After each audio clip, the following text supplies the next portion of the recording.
on this episode of Rebel Spirit Radio. It's about the collective energy of the love that's within us. This frequency is a field. This frequency of love within me, this frequency of love within you, this frequency of love that's within everybody listening is an actual field. Mm. And everything we do, everything we say, every thought we hold, which is frequency, informs the field. So when we are in low vibration, and we all are, any teacher that tells anyone listening, I am so enlightened, I never experience judgment, run in the other direction. Because in my experience, they'd be off the planet. They'd be off the planet because they're so evolved. They have nothing else to learn here. This is our learning place. So everything we do, say, and experience is in the field.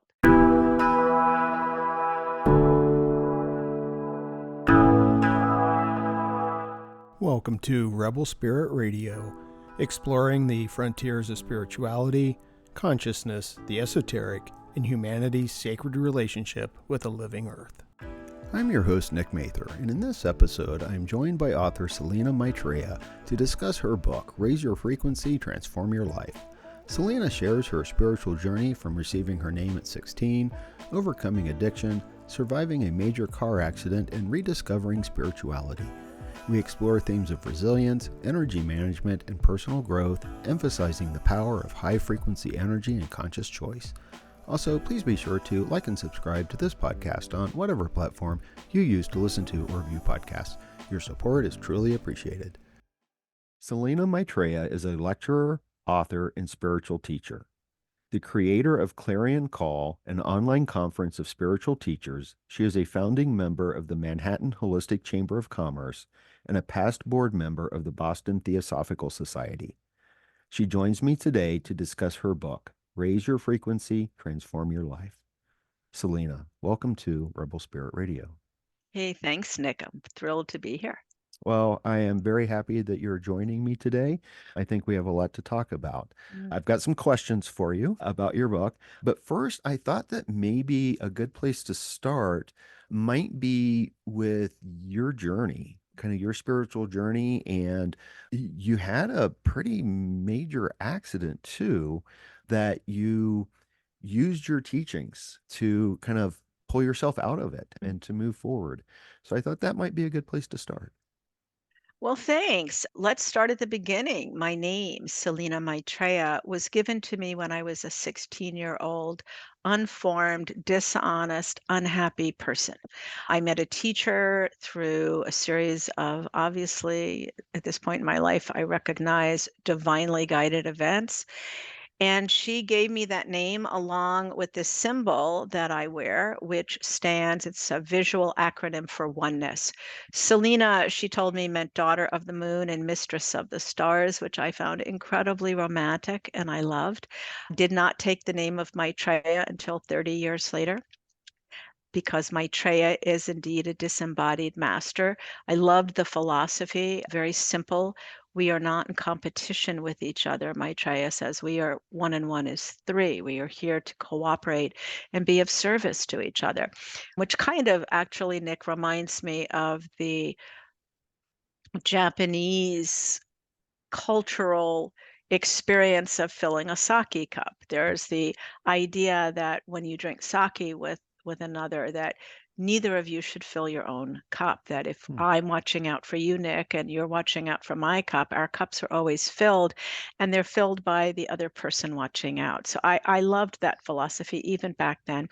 Life moved forward after I worked with this teacher in New Orleans, and as I grew older, I put my spirituality on a shelf for a while. And then in my 20s, my late 20s, I found myself addicted to cocaine. And I got sober in my late 20s and went into therapy for 12 years to understand who I was and what was going on.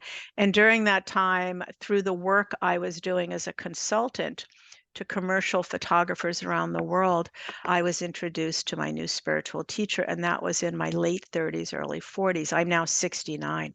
So I've worked with that teacher, the Reverend Janice Hope Gorman, a brilliant woman, for the last 25 plus years. It was in working with Hope that I learned how to take The principles I had been reading about in books, that I'd been studying various philosophies and practices through workshops I had gone to, but with hope, I learned how to embody them, how to actually use specific practices in my life, which dramatically changed my life. So you find me in my early 50s, divorced with two boys. I became primarily financially responsible for my boys. My career was booming. I had written two books as a consultant to photographers. I was lecturing all around the country over 150 times in 10 years, teaching for photographers. But I was also at that point a deep spiritual student. So at the same time that I was very active in the third dimensional world and I was really a type A person, my life was filled so much with responsibilities and the work I loved and taking care of my kids, cooking dinner every night. I couldn't really teach a whole lot, but I had been channeling for years. The third time that I sat with Hope, Spirit started to speak through me. And as the years went on, as a mom and a consultant, had this burning desire to teach. And Source kept saying, when your boys are grown, you'll sell your house, you'll move on, you'll be a teacher. So that time came. 2013 arrived. My boys were in relationship with the women they're now married to. One kid was in grad school, another halfway through college. My responsibilities in 2013 were done, and it was time to sell our house. So I put the house on the market, had a plan with my accountant. I was making more money than I ever had. I was in a great place to send my kids into the world, move off on my own, and finally develop a savings account because I used every penny I earned to send them to college to keep them in their home. And it was magnificent. I was moving to New York City where I had been born, and I wanted to go back and see it as an adult with financial means and be able to be a teacher and have a relationship, a romantic relationship. And I was 2 days from closing on my house, and I was driving there for the very, very last time to clean it. And within days, I was going to take my first vacation in 8 years and then show up in New York with a lot of money and become a teacher and move forward in that part of my life. So I was driving across a road I'd been on for thousands of times, probably in the last 20 years, excuse me, and a woman ran a red light. And I had an Audi convertible and she had a van and she T-boned me right in the driver door. So the experience for me was that I didn't see anything coming and an incredible light hit the car. Spirit talked to me, told me what was happening. I became unconscious and I was introduced to oneness. I was in oneness. And then the rest of my life changed from there. So just a little bit of a little long story there, but Right. that would be the trajectory. Yeah, well, thank you for sharing that.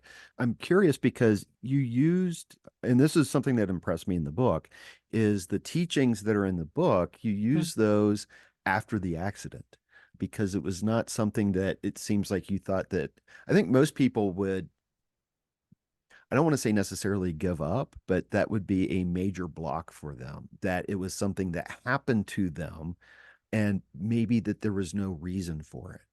But you took a different approach, that there was a teaching there for you.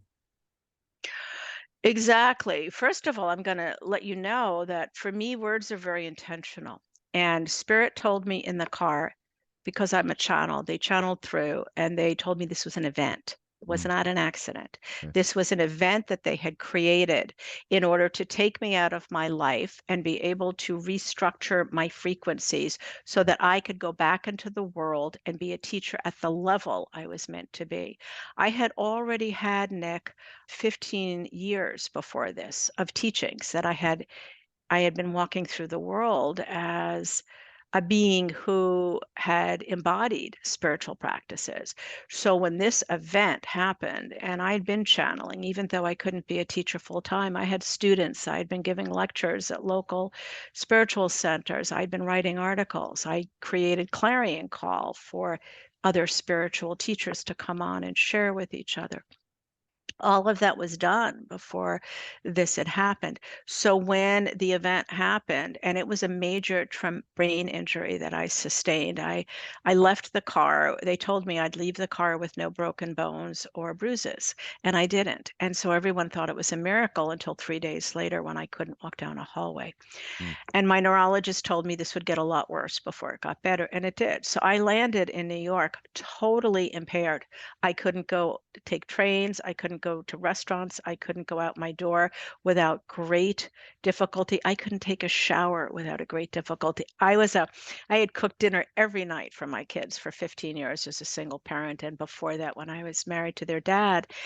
And I remember standing in my kitchen in Chelsea when I landed in New York City, and I was holding an egg in one hand and a frying pan in another, and I knew they had something to do with each other, but I didn't know what they did. Mm.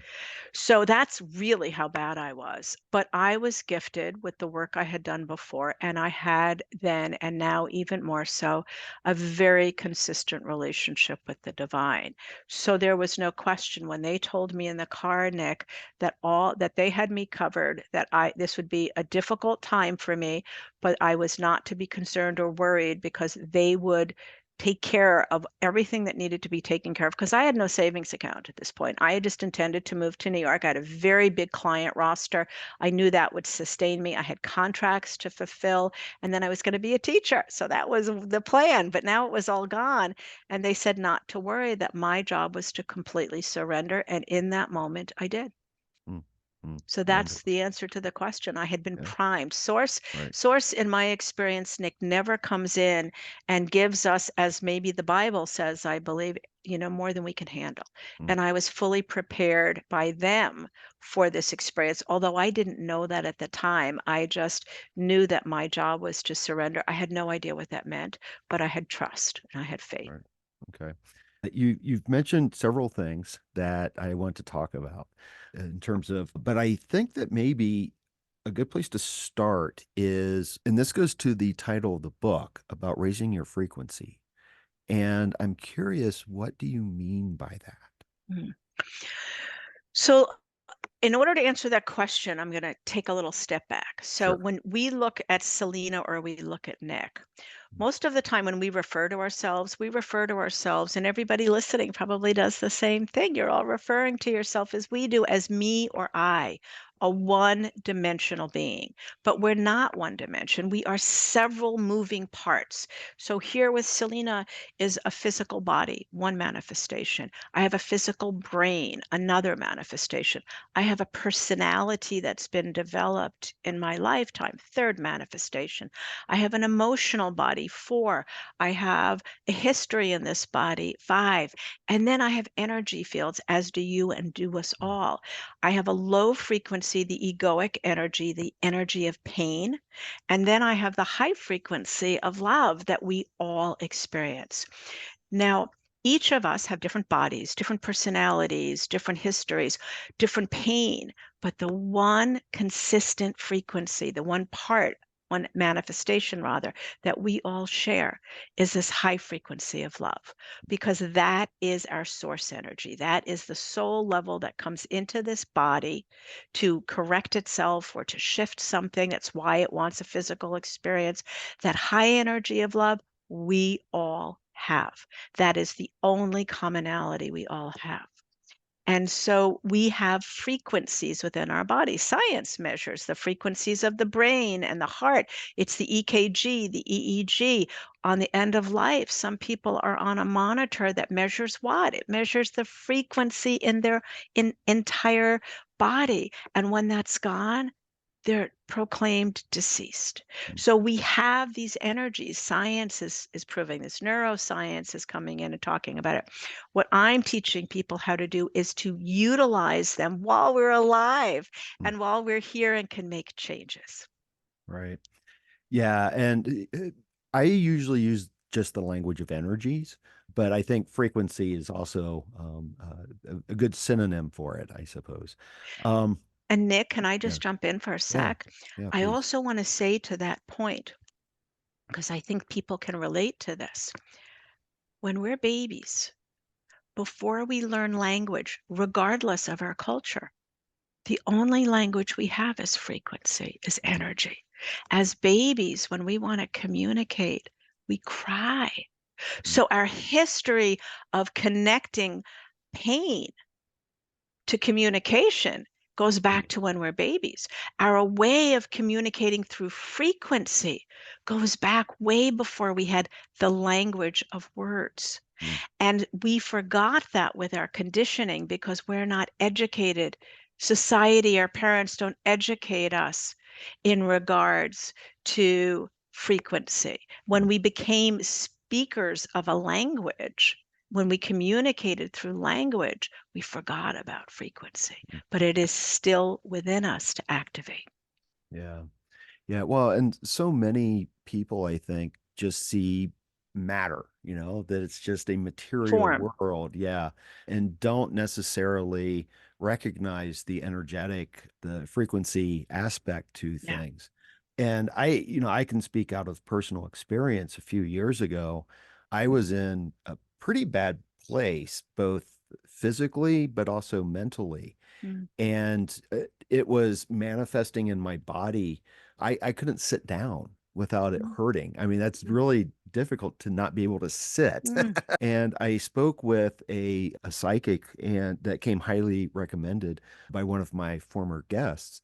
And her language is like your energy, your energy. And I took a different path in terms of how to heal that energy, but I am totally on board with how these energies can affect us. They can affect us physically and everything else in our lives. Mhm. And there are blockages, and we create a lot of our own blockages, I think. Yes, we do. We do. Um, I have a practice that I love, Spirit loves to take students through. It's called a chakra cleanse, and it's like no other practice I've ever seen, where we go through each of the first 7 chakras and mm, clear them not only from foreign energy, because we pick up energy from mm, everywhere, but also we release the low frequency energy that we've created mm, from all of the actions, words, thoughts, everything we do that doesn't serve our highest good and the highest good for all.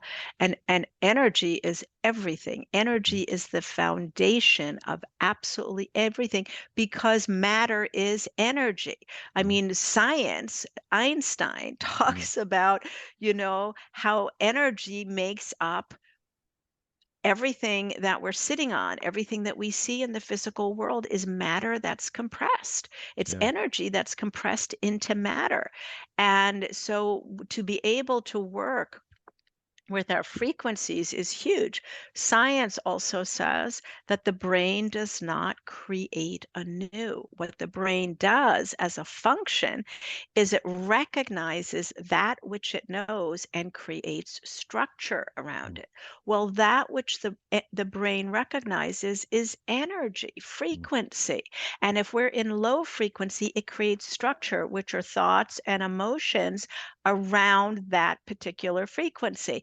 And if we're in high frequency, we're feeling open, we're feeling, we're open to receive, we're feeling bountiful, then the brain is going to create thoughts and emotions. That's the structure around that. So, where New Age is telling us change your thoughts to change your life, that's fine, that's helpful. But the thought is the form the brain creates after it recognizes frequency. I teach people how to change their frequency mm, so the brain can create different thoughts and emotions. And mm, it's so much easier to change our frequency than to at the base and to give the brain something different that we want it to create thoughts around rather than trying to create what's already in form because the third dimensional world is so dense. mm. So Yeah. when we create at the frequency level, we have a much easier time. Mm. Yeah. And I suppose that leads to the question of, well, how do you change your frequency? And that, my friend, is an excellent question. And it requires certain steps. The Mm. first step it requires, because as you and I have said, we are not trained around frequencies. Nobody educates us there except for the teachers that are now coming along, like myself, who all have different ways of doing it. We're not taught that in school. We're not encouraged by our parents to, like, what's your frequency now? No, it's like, what were you thinking? What were you feeling? Or your thoughts are so important and your feelings are so important. And they are, but for different reasons than I believe we're told. The first step is awareness. It's being it's being able to move through the world, what I call witnessing as you be, watching and seeing what frequency you're in as you are there. Because if you're not able to witness as you be, then you're not able to know that you're in a frequency that needs to be shifted. It's that simple. So learning, and it is a learning, how to witness as you experience is step one. Step two is having the willingness, when you see that you need to make a shift, having the willingness to do that. And that is a big step, because right now, for most people, their thinking mind, their thoughts, and their emotions are guiding them. So if you're in the middle of an emotional surge, somebody simple moment that we all experience. You're going into a building in a city and somebody, you're right up to the door and somebody doesn't hold it for you. Mm. That doesn't feel very inviting to a lot of people. And a lot of people go, well, thank you. Mm. Right. They change you could be happy going into this building and then the door shuts in front of you, and your emotion changes in a nanosecond, from feeling fine to feeling dissed, to Mm. feeling, your ego jumps in, and suddenly you feel, well, thanks so much for that, and you've shifted your energy without even noticing. And it's hard for people in those moments, in those emotional surges. And that's a small one. You get a big one, right? Mm. You go home at the end of the day, you're exhausted, you've been working hard, can't wait to see your partner, and your partner is just sitting there in front of the TV doing nothing.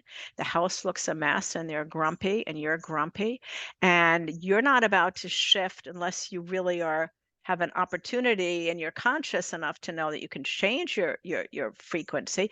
It's going to be very hard for you to want to change. So second step is a willingness to shift the frequency. And then the third is having a palette of tools, which is what I provide Mm. as a teacher, which is what's in my book, that actually will help you in a nanosecond to change your frequency. So it's awareness, it's willingness, it's knowing you have choice, it's willingness to shift with that awareness of choice, and then it's the use of actual steps that change your frequency.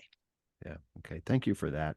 One of the things I liked about the book is, well, a couple of things. One is that this is a practice, in a sense, that you're constantly doing, and the responsibility is on the individual. Yes. And I think that's really crucial and important. And one of the things that I had to learn as I was working through blockages and whatnot was that, like, little things would set me at noises. I was always very, very sensitive to noises. And if my neighbors next door, I could hear them, I would just get all, the energy levels would be really rough. And I it was think you like, and I are related, Nick. yeah, maybe. But what I had to learn was I am responsible for my response, not them. I can't keep them quiet. I can't be responsible for how anyone else behaves. What I can do is I can be mindful of my own response. And learning that, I saw a massive shift in terms of energy. What freedom that is. That Yeah. is freedom. That is personal freedom. Viktor Frankl, I'm sure you're familiar with his Mhm. work. No, beautiful, and an absolutely difficult life towards the middle part of his life and in his youth as a Holocaust Mhm. survivor. But he was the person who really articulated that so beautifully when he said that when everything is taken away from us, the last piece of humanity that cannot be taken from us is our choice to respond to any situation. And of course, I'm probably ruining his beautiful quote, so people should go and see how he phrased it. He did it so beautifully. But that's freedom. When I discovered that, when you discovered that, Nick, wasn't that a sense of freedom? Wasn't that like, oh my God?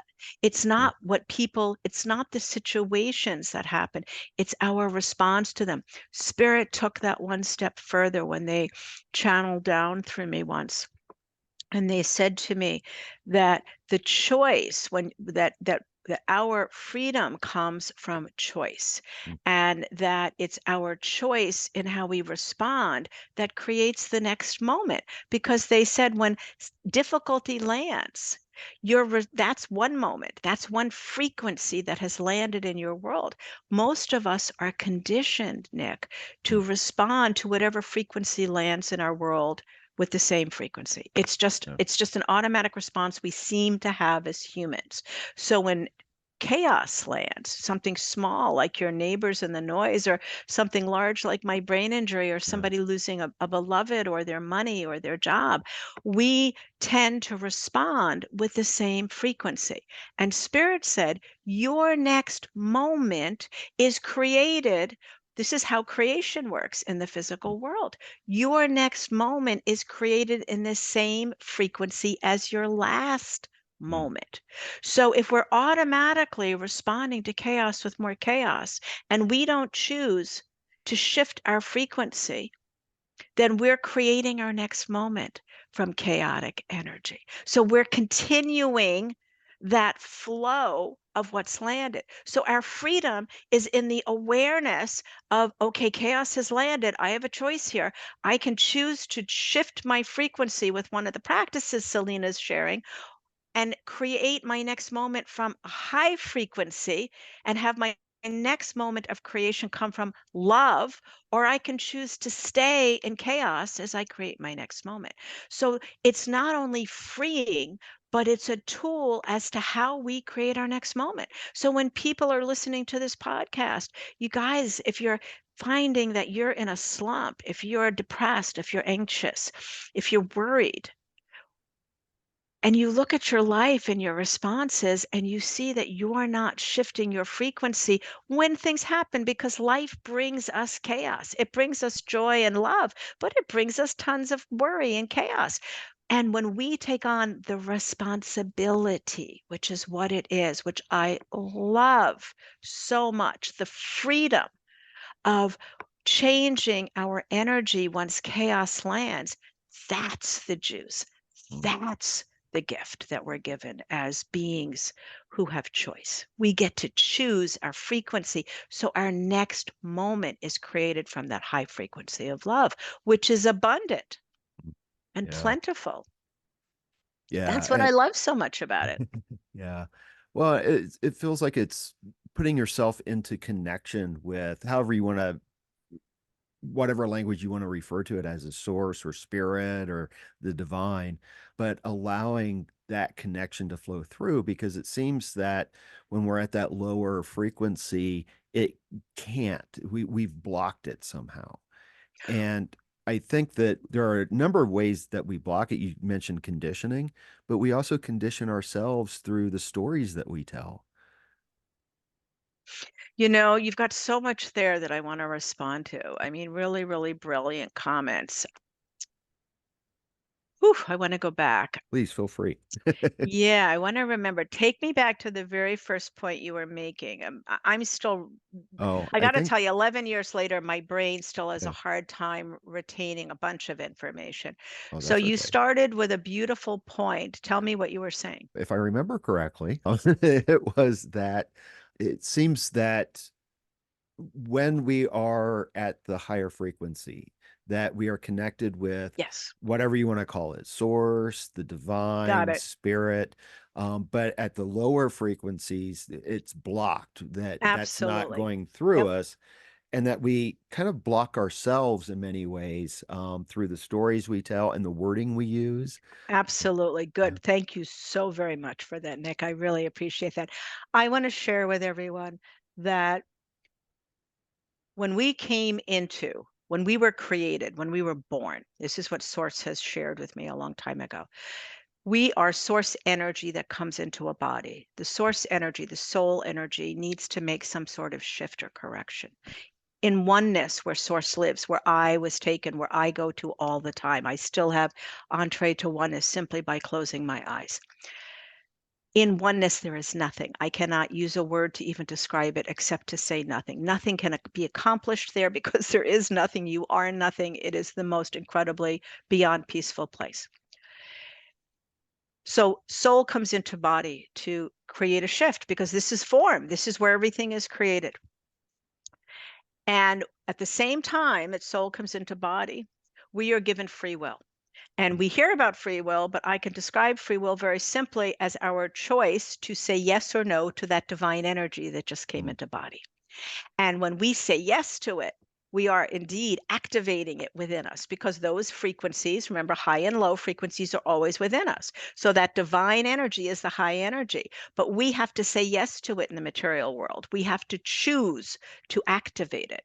And when we are in experiencing chaos, like what you were describing about you being in pain sitting, or something happens like my brain injury and life is completely everything was taken away from me, absolutely everything. I had to rebuild my entire life.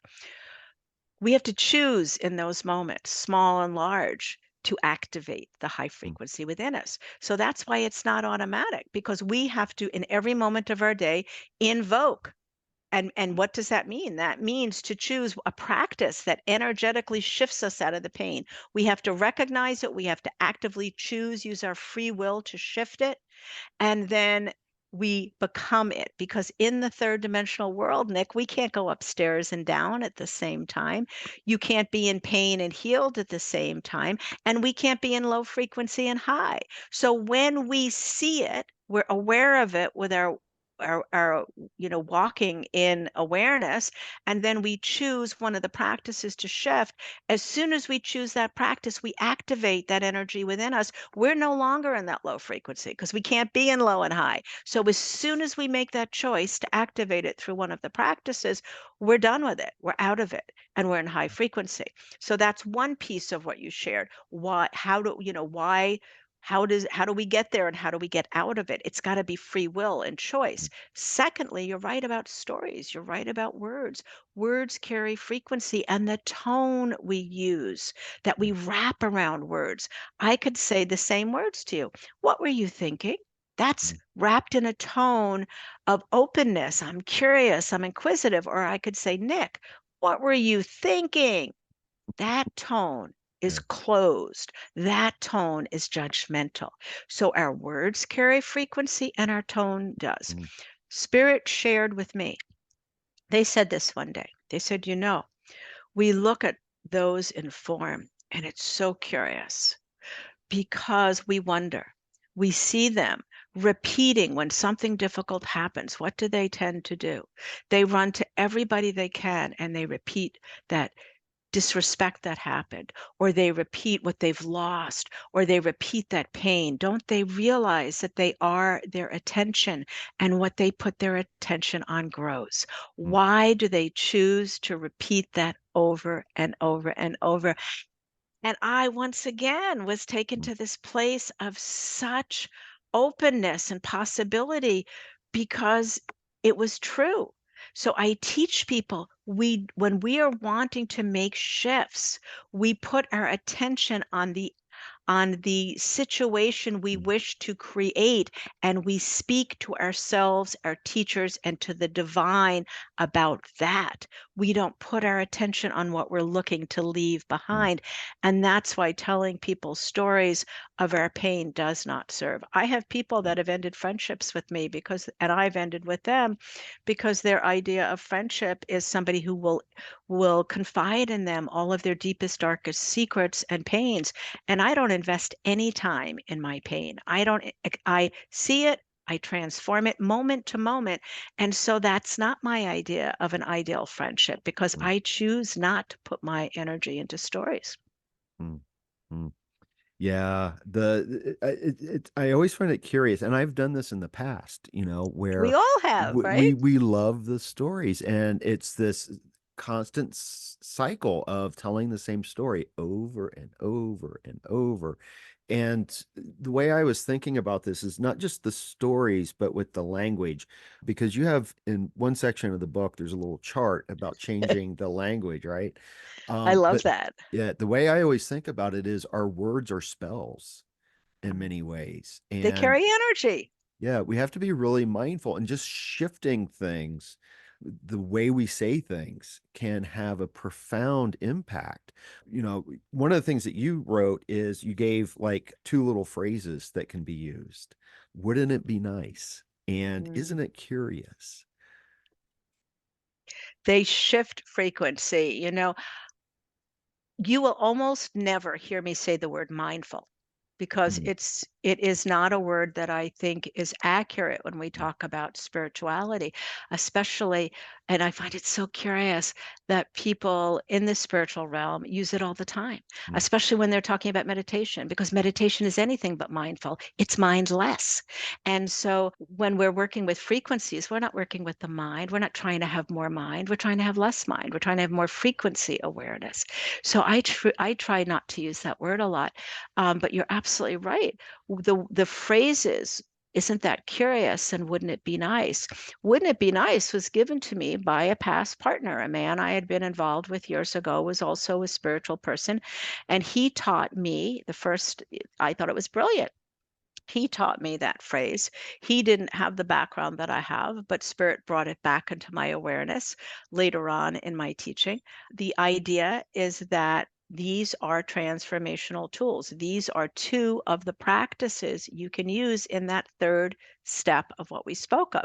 After you're aware that you're noticing as you notice as you be, as you witness as you be, that your energy needs to shift and you want to do it quickly, you might say to yourself, if you find yourself in judgment, which is what I continually mm, work on. It's been 25 years. I've made great strides, but still within me, I see judgment all the time. mm, And so when I see it, I transform it immediately. And one of the things I say is, isn't that curious?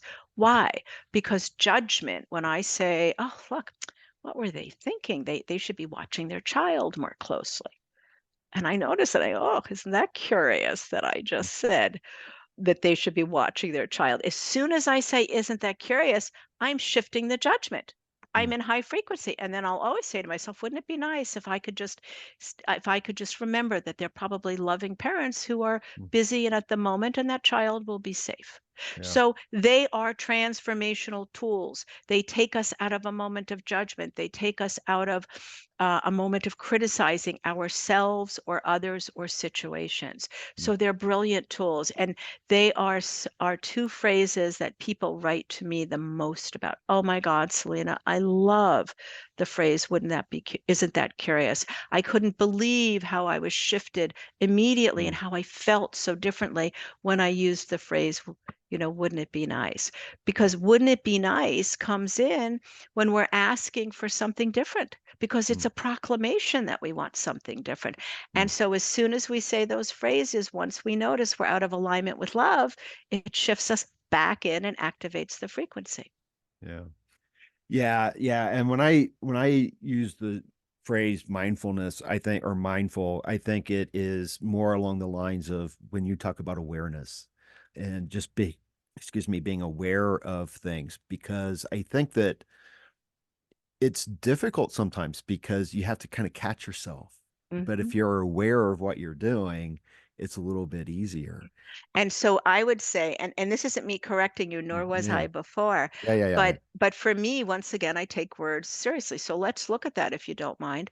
Sure. So what are we being aware of? We're not aware of the mind, we're aware of Right. the frequencies. So Hmm. if I want to be aware of my frequency, it's not for me. And this is just me. And people say, oh, you're splitting words. No, words have frequency, right? So I like to be aware. I want to remind myself to be aware of my frequency. So it's okay, Selena, where's your frequency? Where's your Mm. energy? Where Yeah, is that? That's what yeah, so it's just, yeah. just another piece there. Yeah, yeah, yeah, yeah. Well, what comes to mind is I had this situation once. I was driving to a college. I had a class and I was at an intersection where people were getting off the interstate Hmm. and I was set to turn and a truck driver decided to go through the light, but he didn't have enough time. So he blocked the entire intersection. And we were sort of parallel where I could see him, he could see me. And I made a gesture, which was not a very friendly gesture to him. And I saw him just kind of immediately erupt in his thing. And what immediately happened was, why did I do that? Mm, I've just created more suffering in the right. world. And I was acting from a low frequency place. Yep. And, and then I started, I'm like, I don't know what he's going through because there was also judgment involved. Uh, Absolutely. it's like, maybe he had a fight with his wife or something. Maybe he's worried about money, or maybe he's just not awake yet, fully awake. But I had acted out of judgment, and I created a situation where I recognized that I was not acting out of the common good. I was Mm. not contributing to the goodness of all. Yeah. And I think that's such a beautiful piece of awareness. And Yeah. thank you for that, because this work that we're discussing not only serves us Mhm. individually, but it serves the collective, because Mm. the word oneness is all about that. Yeah. It's about the collective energy of the love that's within us. This Mhm. frequency is a field. This frequency of love within me, this frequency of love within you, this frequency of love that's within everybody listening is an actual field. Mm. And everything we do, everything we say, every thought we hold, which is frequency, informs the field. Mm. So when we are in low vibration, and we all are, any teacher that tells anyone listening, I am so enlightened, I never experience judgment, run in the other direction. Because in my experience, Mm. they'd be off the planet. Mm. They'd be off the planet because they're so evolved. They have nothing else to learn here. This is our learning place. So everything we do, say, and experience is in the field. So I Mm. say to people when they come to me and they say, "Oh my God, Selena, this world is in such a horrible place. I want to contribute. What can I do?" This is what you do. You Mm. look at you. You learn how to walk in the world in awareness. You choose to shift your energy. You choose to go to higher vibration. And is this work? Yes, it is.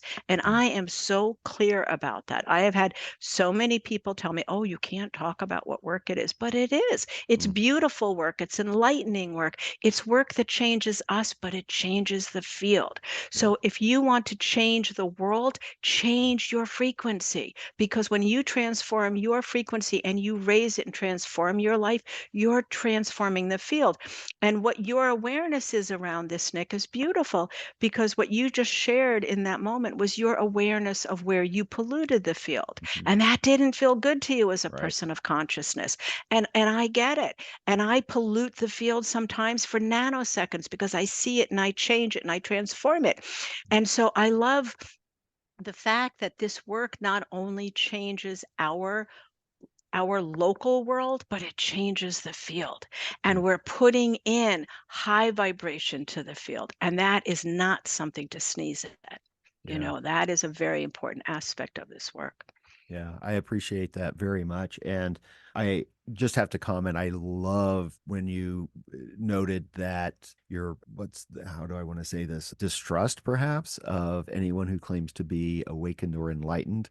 One of my favorite quotes from Henry David Thoreau is, "I've never met a man who is quite awake. If I had, how could I look him in the face?" And I like the idea that this is a process. Mhm. There's not a end state where Right. you Thank go you for and, that.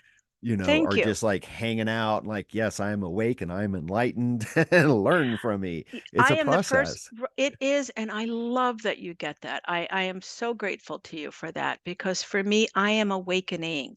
I am becoming enlightened, Yeah. which is why, you see, I still work with my teacher every month. I'm on 2 calls a month with her, with other groups, as well as our one-on-one. She has become a friend. She has become a mentor, but she is first and foremost my teacher. I just had the joy of starting out my book tour in Minnesota, where my Mm. teacher is. And I did a book signing at Barnes& and Noble in Minneapolis. Then I traveled down to her retreat center in Mankato, and I got to sit opposite from her and read the dedication in the book to her, Mm. eye to eye, with tears streaming down my face, because I was so grateful Mm. for that moment to tell her how grateful I was for everything I have learned from her and from her presence on this world. And she is so humble. She would absolutely love what you just said. She would back us up. She would be cheering us on. And she is such an enlightened being who still believes that she's got a lot more Mm. of enlightenment to experience. So, yes, this is and this is what makes life on the planet so rich for me, Mm. because it is an ongoing practice. And it's why I'm not fearful. I'm not distrustful. I'm not angry about the difficulties that still come into my life. I'm like, bring them on. It's like difficulty becomes an asset. I'm not asking for life to be difficult. Oh, no, there's a Right. difference there. But I know that life on planet Earth has the possibility quite often to pinch, to be difficult. And so when that happens, I'm excited because I get to use it to transform even more within me. It means that I have an opportunity to grow even more. Yeah. We all do. I tell you, Yes, we we all all do. do. Yeah. Yeah. And one of the things I love too is, and you've already kind of expressed this, but I just wanted to specifically state this sentence because you had this in the book. May I choose what is best for my highest good and the highest good for all. Always. Yeah. Always. That's oneness. Yeah. That's us being in the field of oneness, Hmm. and it's us accepting the responsibility Mm. for our place in the field and for our place here on earth, and how what we do here on earth affects everyone. It also a beautiful teaching tool. Instead of something being good or bad, talking about the words in the book, Mm. those words in the book are there because before the book was a book, when it was simply a manuscript, it was called Monks Without Monasteries: How Ordinary People Live Extraordinary Lives. That's what Spirit gave to me. This Mm. book was given to me the first year of my brain injury. Mm. And I was so badly brain injured, I couldn't type. So I recorded into my phone for 4 years Wow. everything that was downloaded from source, because this is a channeled book. And then when I was able in year 5 to type consistently, I wrote it out. After 2 years of writing it out, I was moved to Woodstock, New York, and I found an editor within 3 days. That's why I Right. was moved there.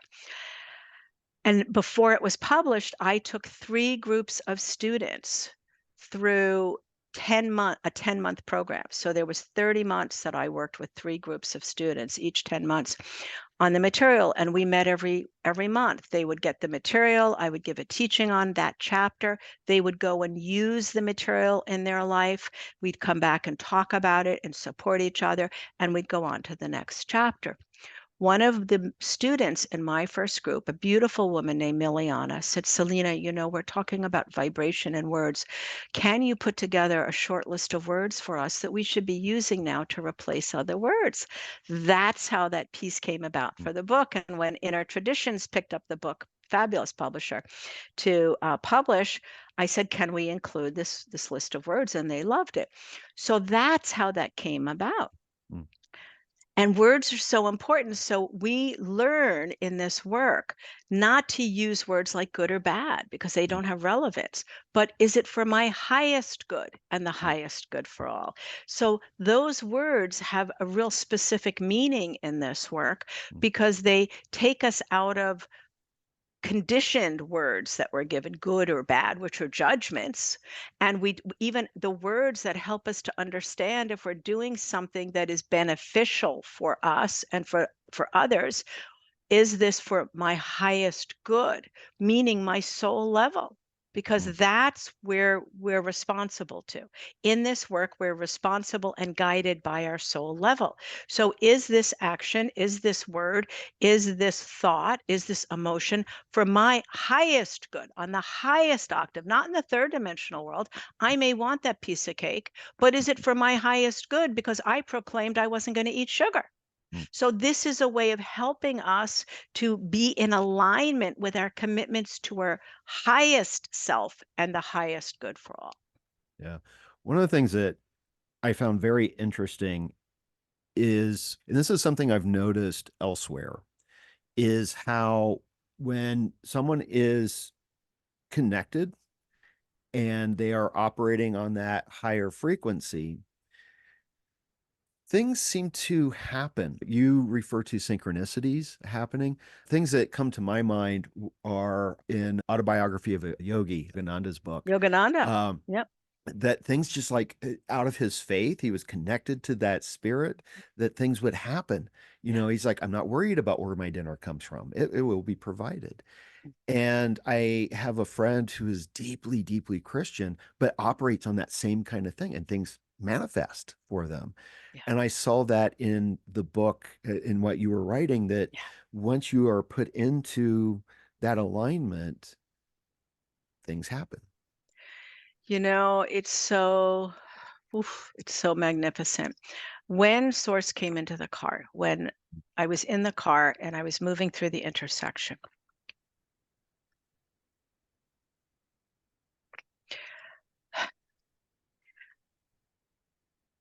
I heard a loud noise over my shoulder, and I turned to look, and all I saw was a woman's face. And the next thing I knew, the car filled with tremendous light, and I thought I was dying. Mm, And so at that point, I said to the divine, thank you. Thank you, thank you, thank you, because I've had a magnificent life, and I really have. I've had lots of tragedies and lots of amazing things. I've had a life filled with a lot of amazing things, far more than the tragedies. And I was ready to go. And when Spirit came through and channeled down and told me what was happening, in that moment, I surrendered. mm, And what that meant, I realized later on, was that I no longer, and I to this day, I no longer sit and plan my life. I didn't from that moment on. mm, I'm open to receiving, and I'm directed all the time. Now, sometimes people think divine direction just comes through as words. Sometimes it does. Sometimes it comes through somebody talking at you mm, instead of a conversation. And if you know that that's a moment when Spirit is talking to you, you listen with different ears. So I am constantly directed by Source as to where I'm supposed to be, what I'm supposed to do. I'm in constant 24/7 alignment. Like, mm, these words that are coming out of me are coming through Source. And in that moment of being directed, Spirit moved me 8 times in 11 years. mm, Somebody with a brain injury does not want to be moving 8 times in 11 years. But each time they moved me, I knew this was where I was supposed to be, and I went without question.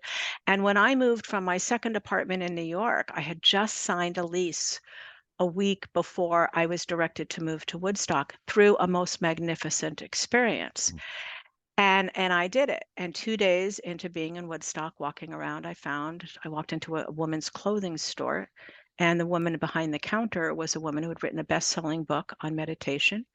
And she loved retail. She loved the store. Her book had been years ago, and now she was an editor for writers.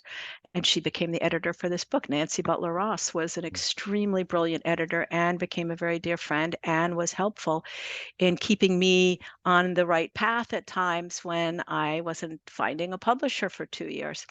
So Spirit constantly guides me. And the pieces that people call synchronicities are not synchronicities. These are wonderful events for me.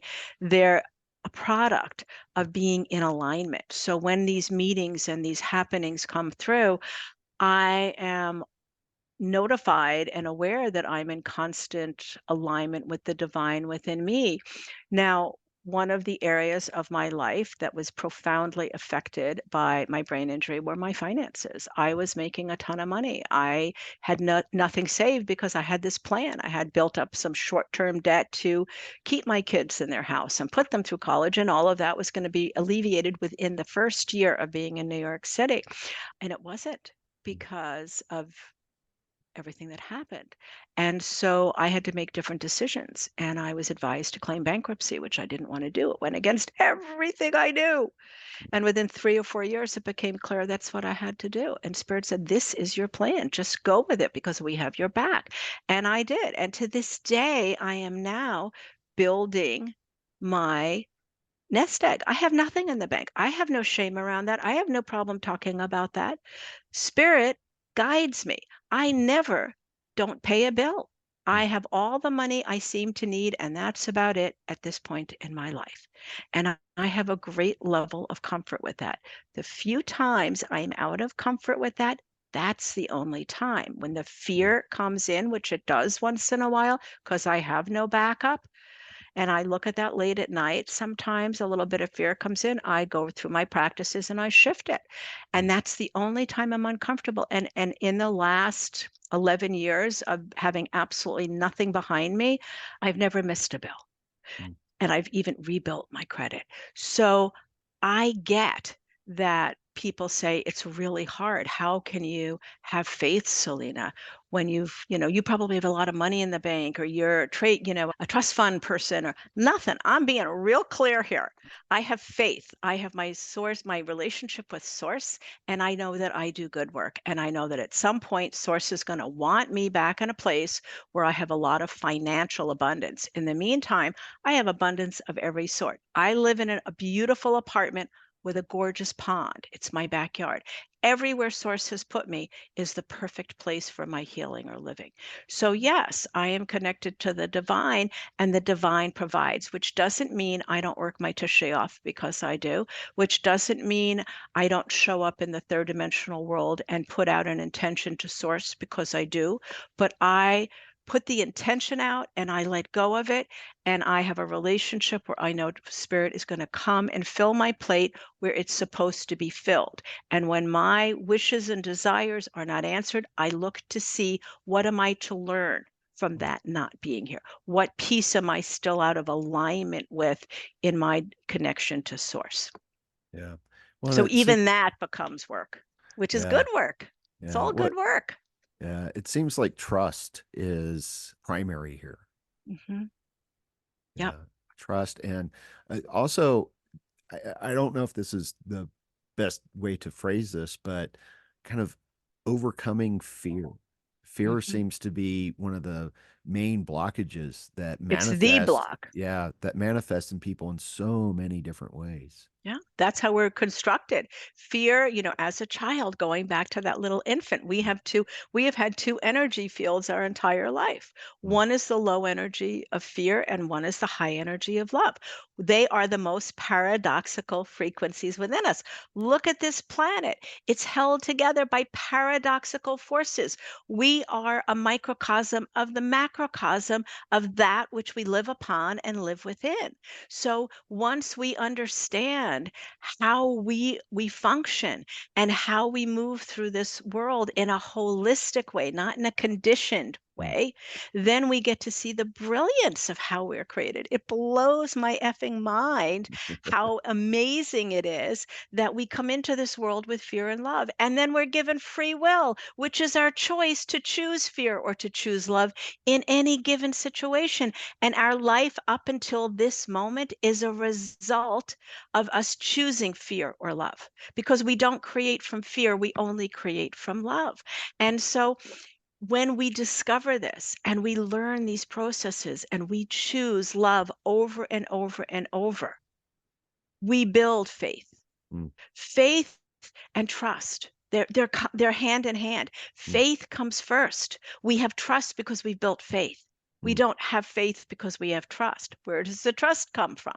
It comes from having the faith when we don't have the experience in the third dimensional world that what we're believing is true. We trust. We give it a Mm. try. We choose to watch how we walk in the world. We choose to transform our frequencies. And then we have experiences that show us, oh, I do feel better from transforming. Mm. Well, look at that.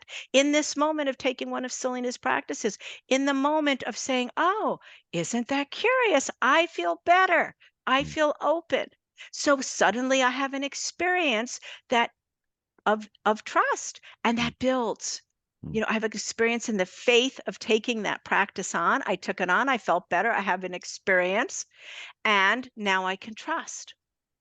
I took a piece of wisdom. I used it. Wisdom utilized over and over, or I'm sorry, knowledge experienced over Mm. and over, the knowledge that I can change my frequency. And when I use that, I become wise. And Mm. in that piece of wisdom used over and over, I have trust. Mm. So trust comes when we take the leap of faith. Right. Have faith and the rest will follow. Well, have faith and trust follows. Yeah, and the rest does follow. Yeah. Absolutely. Yeah. Yeah. That used to be a mantra of mine. I love it. Yeah. And it just so seems though that right now in our particular Mm. moment that I do see this option between kind of love and fear. And it's difficult in terms Hey, of the world, right? take a look at our presidential candidates. I am Yeah. not a political person, but it Mm. occurred to me today. I'm not going to go deeply into this, but I'm going to ask people just look at who may be our president on the Democratic side and who is already the Republican nominee. Mm. There, in my world, is no greater, starker expression of one who moves through fear and one who moves through love. Yeah. And that is where we're at in this world. Yeah. And it's not the United States, it's everywhere. We Oh are yeah. being asked to choose dictators or to choose people who unite. We're Yeah. asked to walk in the world welcoming people or turning them away. And there are a lot of third dimensional reasons for this, but the higher octave is working in the third dimensional all Yeah. over the world. This is a pivotal time for Yeah. all of us to be on the planet. Whatever side you are on, I know you are a being of love in your heart, in who you're meant to be, and that you're choosing for what you believe is the highest good for you and the highest good for all. So we are globally at a time vibrationally where our actions in our individual world were never more important. Yeah. Yeah. Yeah. No, I agree. I agree. Let me ask you this. I ask this frequently. Usually it is in connection to our environmental state, but I think just given the whole, do you have hope? Oh, absolutely. I have so much hope. And let me share with you why. In 2012, I Mm. was living, it was way before my car event. I lived in Massachusetts. I was lecturing in New York every month. Mm. I was there for a lecture, and I noticed that one of the spiritual centers that no longer is there was having the elders from the Mayan tribe 2012, because there was Mm. all this discussion around, oh my God, 2012, what's going to happen because of the Mayan prophecies. Right. So I went. There were 6 people who showed up to sit with these 6 Mayan elders, and they were talking about how this was a time, they stated very categorically, very clearly, that 2012 was not a time to worry, that it was a time where there would be more consciousness on this planet than ever before. And I thought to myself that rung true, because when I was a little girl, I lived on the eastern tip of Long Island. My dad's best friend was a man who lived in Massapequa, another town, and we saw them once a year, and you'd whisper, "Oh, Mm. he's a chiropractor." Oh. Because a chiropractor back then was like a witch doctor. Mm. And so I'm sitting with the Mayan elders and I'm thinking, wow, years ago, we thought chiropractors were witch doctors, and now there's acupuncturists. This is 2012, not 2024, 12 years ago. But now you look, we have yoga studios on every corner. We have 24-hour meditation challenges online. We have advertising agencies using the words frequency, energy, and vibration in their ads. We have become a much more conscious, conscious society. And so while I'm listening back then in 2012 to the Mayan elders and I'm thinking about this, I asked them a question and I said, well, are you saying that in 2012 and beyond, because we have this new consciousness on the planet, that there will be easier times ahead? Because we were starting to feel the pinch even in 2012, right, of what we're now experiencing in great detail in 2024. So I said, does that mean it's going to be easier? And they said, oh no. They said, think about a yin without a yang. You can't draw a yin without a yang. The more light there is, the more darkness there's going to be. You're headed into some very challenging times. However, because there are more beings of light, and you are a being of light, and we are beings of light, the beings of light are being called to be more diligent. We have to be more aware. We have to help and educate others to be beings of light so that we can can respond, not combat, I watch my words, we can respond to the increase in the dark with even more light. So I am so hopeful because I see more students coming to this work every day. I see podcast hosts like yourself and the work you do, Nick, coming and spreading the word. There are books on bestseller lists. There are people that are being tapped, to step up, and they're doing the work. I think we are in the most hopeful time ever because consciousness is everywhere now. We've got this tool. We're not living in the days of the Holocaust where there was less awareness. We're in the world where people saying, don't forget about what happened back then. Be aware of what dictators look like early on. Be Yeah. aware and show up. So I think this is an incredibly hopeful time. Good. Yeah. Yeah, I do too. I do see a lot of fear, but I think people have Tons. to process that and move through, you know. So yeah, yeah. I have hope too. I have hope too. But I And also that's agree it's gonna be a challenge. right. We don't want to ignore what's happening. And I am Yeah. not somebody who walks around with rose-colored glasses. Yeah. I want to see, I witness as I be, because I want to see my chaos. I want to Yeah. shift that. And I notice it in the world. Yeah. But my response to that is to come back, not with some empty positive saying, Right. but with an actual frequency, with the podcast interviews, with my own pond talks for people, sharing with people how they can transform the energy for Yeah. themselves so we can actually use the difficulty as an opportunity to Yeah. educate. Yeah. Yeah. And I think we've got the tools now available that we can do this in a large scale, which is wonderful. Well, I'm also hoping that my book, Raise Your Frequency, Transform Your Life, is one of those tools because Yeah. it's a workbook. I want everyone to know this isn't a Yeah. book you breeze through. This is Right. a book to read through, mark Mhm. your phrases, but go back and do the practices because it's a Mm. guide for you to work with. Yeah, yeah, it is. And I think there's a lot of value in it, and I think it'll be very helpful. Thank you, So Nick. I know that we are nearing our end, so I have a couple final questions for you. One is, what are you working on next? What's coming up for you? Well, there's a lot coming up for me. I am currently working with a community in San Diego, and we're doing it's a unity community in San Diego, and we're doing podcasts once a month Hmm. podcast teachings that take people through the work in the book and share Mm. this information as to how we can actually make this transformation. I'm starting a course with a group called Infinity Out of the Midwest that will be starting in September, late September and October on teaching the material in the book rather. I still do my one-on-one teachings, which I love. And if anybody listening is interested in learning how to do this work, you want to work with me, I would love to talk with you. Email me at selena@selinamaitreya.com. We'll set up a no-fee time to discuss where you are in your path and what this work is about to see if it's important, if this is the time for you to take it on. I have master classes I'm running. I have a Facebook group called Leading from the Heart that you can join if you're a leader who wants to work from the heart. I have a YouTube channel where I post all my pond talks that people can access.